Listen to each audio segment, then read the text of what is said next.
कि याद रखिएगा कि कोई भी चीज़ जब आप सिलेक्शन लेते हो तो उसके दो मकसद होते हैं, या तो उसी फाइल के अंदर आपने कुछ कलर्स वगैरह चेंज करना है, या फिर उस पर्टिकुलर एरिया को उठाकर किसी और फाइल में लेके जाना है। वहाँ जब कोई भी फाइल जाती है तो वो अपने जिस जगह पे जा रही है वहाँ की रेजोल्यूशन के हिसाब से कन्वर्ट होती है। अगर आपकी फ़ाइल 72 रेजोल्यूशन पर है और आप जिस फाइल में भेज रहे हो वो 300 है तो फाइल आपको बहुत छोटी नज़र आएगी, ठीक है। और अगर 300 रेजोल्यूशन की फ़ाइल आप 72 में लेके जा रहे हो तो बहुत बड़ी नज़र आएगी। तो ये एक थोड़ी सी कन्फ्यूजन है, आगे इस पर हम डिस्कस करेंगे। बेसिकली हम क्या कर रहे हैं कि हम ये समझ रहे हैं कि आपने जब जैसे ही कोई भी चीज़ पेस्ट करी तो उसने एक लेयर बना दी, ठीक है। ये समझना है कि उसने एक लेयर बना दी। लेयर आपको वैसे 3 तरीक़ों से मिलेंगी, ठीक है। एक न्यू लेयर, अच्छा न्यू लेयर में यहाँ से जो भी लेयर मिलेगी वो न्यू लेयर में काउंट होगी, ठीक है। एक कोई भी चीज़ आप पेस्ट करेंगे या ड्रैग एंड ड्रॉप करेंगे वो एक लेयर बना देगा। तीसरा काम कि जब टेक्स्ट लिखेंगे तो वो अपनी एक अदद लेयर बना देगा। आप टूल बॉक्स में से टेक्स्ट टूल लेते हैं, शॉर्ट की इसकी टी है, आप कोई भी टेक्स्ट लिखें,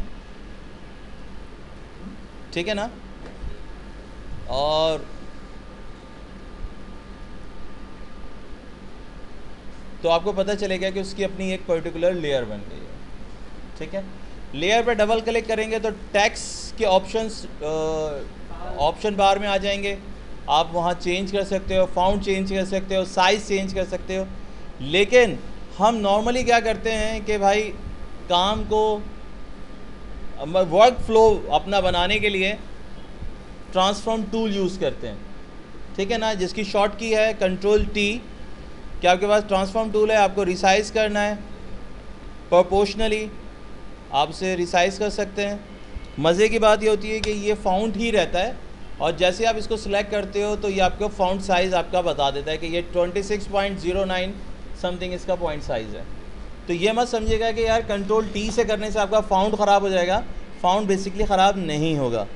पहले जो इससे पहले के जो वर्जन्स थे उनमें ऐसा होता था कि जैसे आप ट्रांसफॉर्म टूल यूज़ करते थे तो आपका जो टेक्स्ट था वो मैसेज करता था और आपको रेस्टराइज करना पड़ता था उसको।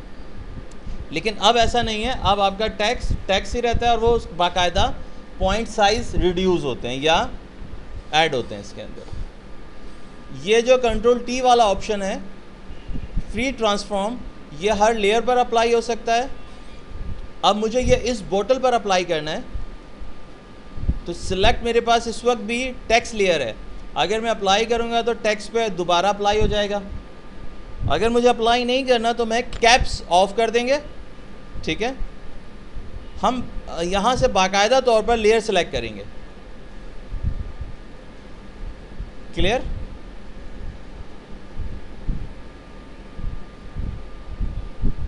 अगर तो आप ये चाहते हो कि आपके काम में जल्दी आए या आप वर्क आपका प्रॉपर हो तो फिर आप ऑप्शन बार में से सिर्फ ये आपको मूव टूल के ऑप्शन में मिलेगा ऑटो सेलेक्ट लेयर। अब आप जिस लेयर पे भी जाके क्लिक करेंगे वो सिलेक्ट हो जाएगी, क्लियर, समझ में आया, कोई प्रॉब्लम, पक्का। तो यहाँ हम इसको ब्रेक करते हैं, ठीक है ना।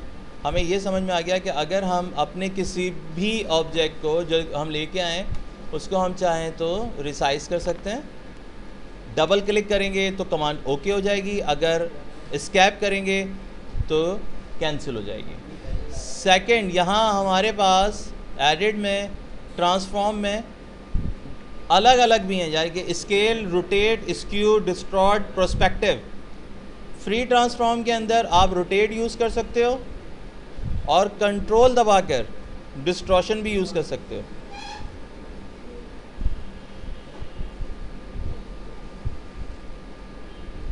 क्लियर, कंट्रोल प्रेस करके, क्लियर। तो फ़िलहाल अब ये है कि जो काम हम फ़ोटोशॉप पे बना रहे थे जो कार्ड्स वगैरह हम फोटोशॉप पे बना रहे थे वो कार्ड्स अब हम सॉरी फ्री हैंड पे जो बना रहे थे अब वो हम यहाँ बनाएंगे। ठीक है जी। और ये किसको इतनी जल्दी है